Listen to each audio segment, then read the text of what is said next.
Hello everyone and welcome to our third lecture video here for Unit 5 in cellular respiration. In this lecture video we're going to focus on the process of anaerobic respiration, which is when there is no oxygen present or no mitochondria present, what's going to happen directly after glycolysis.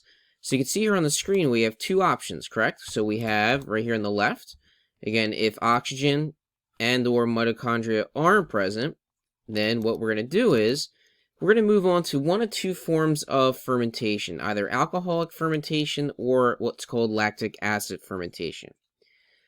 What we'll get to later on is if there is oxygen present and or mitochondria present, so we're looking at eukaryotic cells because they're the only ones that would have mitochondria, we can then move on to all the stages in aerobic respiration. So that would be Krebs cycle, followed by the ETC. And those would follow directly after glycolysis, which occurs in the cytoplasm. But for this lecture video, we're going to focus on fermentation happening directly after glycolysis.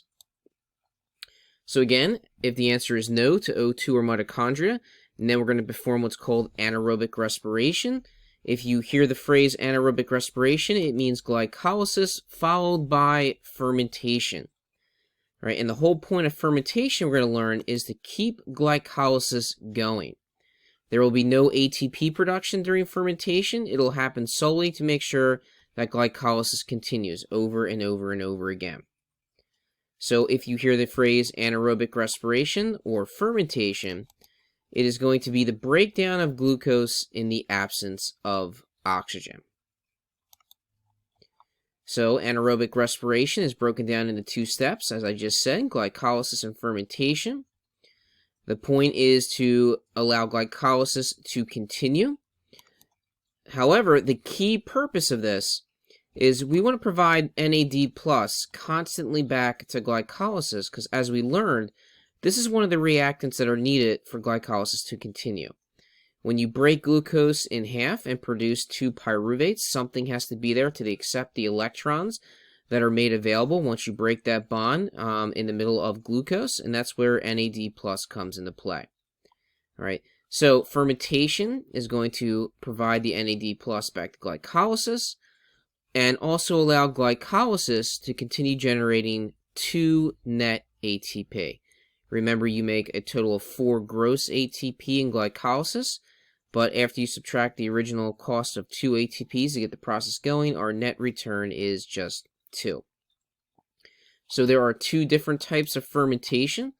The first is alcoholic, and the second is lactic acid. So, for alcoholic fermentation, all right, what I want you to know is this is used by yeast and bacteria. Yeast are, in fact, eukaryotes, just like you and I. They do have a nucleus, and they do have mitochondria. So they could perform full aerobic respiration. However, they prefer to do anaerobic since they're just single cells, just like bacteria are, and they can survive off just 2 net ATP per glucose. That's just fine with them. What's going to happen here is, since pyruvate cannot be used further on in the Krebs cycle, it's going to be converted into carbon dioxide and ethanol, or ethyl alcohol, which is the same type of alcohol that you would find in any type of alcoholic beverage. More importantly, though, the NADH that we would like to use in the final stage of aerobic respiration, the ETC, or electron transport chain, since that can't be used, either because there's no mitochondria or not enough oxygen, the electrons from NADH are removed, so we have NAD+ that's available to feed back to glycolysis.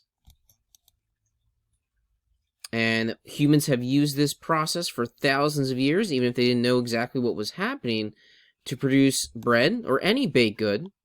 So if you like to make your own bread, your own dough for pizza, you want to make a cake, muffins, etc., all that is generally using yeast, which are going to help you produce CO2, which causes the bread or your cake batter to rise. But also on top of it, we can use yeast or some other bacteria which do alcoholic fermentation to produce alcoholic beverages. So the formula I have here in general, what's happening is this. The 2 pyruvates, which again are 3 carbon molecules, And the two NADHs that were made during glycolysis, they cannot be used in any further steps, since there's either no mitochondria or any oxygen available. So you need to get the electrons away from NADH so you can provide NAD plus over here back to glycolysis. So the electrons from NADH are given to pyruvate, which results in the formation of two ethanols, which are only 2 carbon molecules. So the third carbon over here from each pyruvate was cut off and is now being released as carbon dioxide gas. So this is where the bubbles in any type of alcoholic beverage come from, as well as when you're making baked goods. You notice that there's little air bubbles, especially in your slices of bread. That is from the CO2 being released during the baking process. So if we look at some examples here of products that we use today in industry to what we use alcoholic fermentation for. Again, any type of alcoholic beverage, champagne, wine, you name it, beer is all being used. Purell, any type of hand sanitizer, usually contains ethanol or ethyl alcohol. That's the best type of alcohol to use. Any type of facial product that males or females could use, guarantee you either has ethanol in it or it was made from alcohol as well.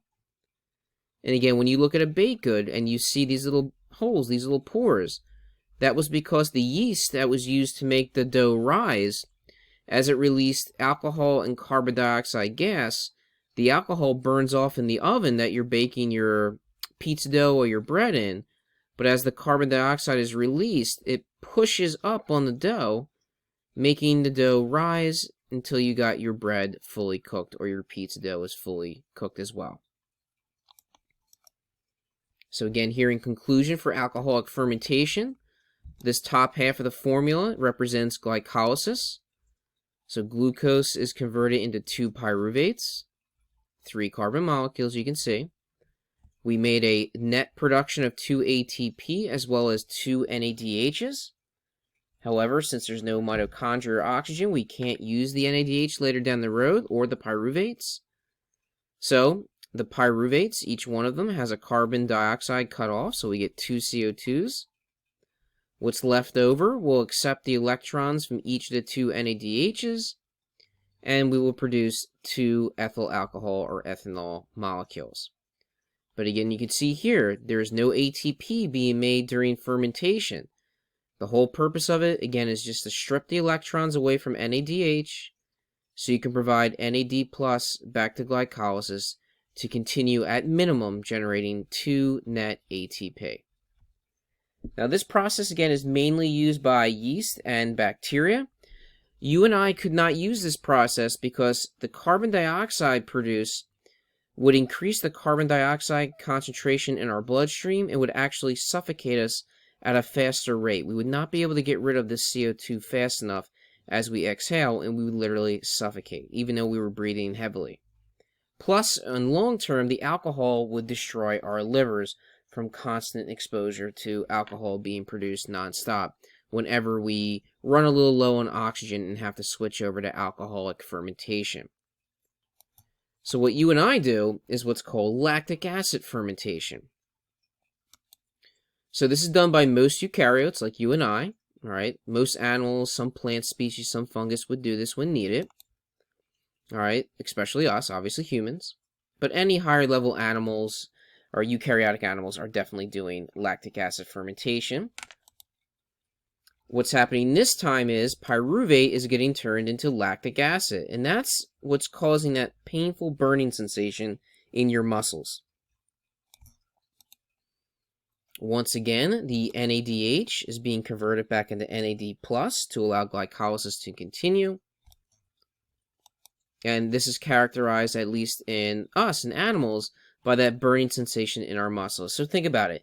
If you're to start to work out, let's say you're lifting some weights here, focusing on your bicep muscle, you may not be running, so you're not panting for oxygen, but these muscles, all right, your biceps and all the different threads of the biceps, they're burning through oxygen to try to keep up with the energy demand that's being placed on them.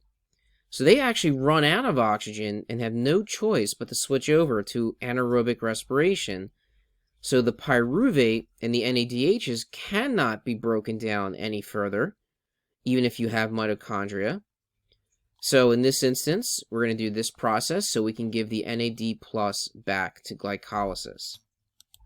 So the formula, once again, is very similar to alcoholic fermentation. The two pyruvates, which once again are 3 carbon molecules.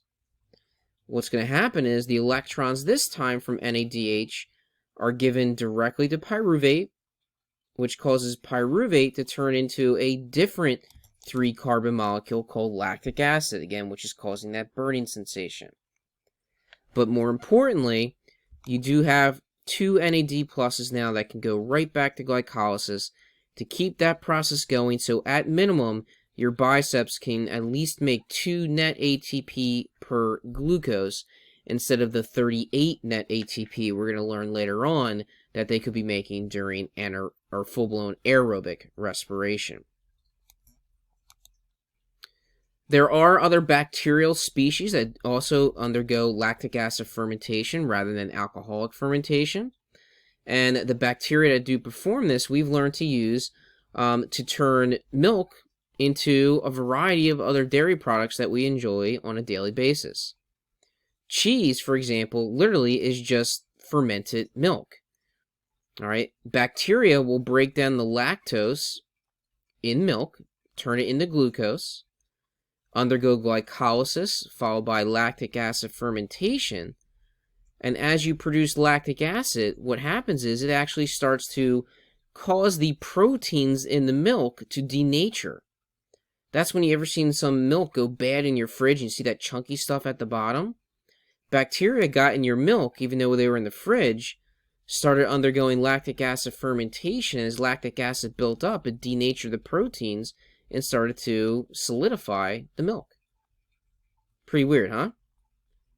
Sour cream, yogurt, they're not as solid as cheese, right? But they're not as liquidy as regular milk.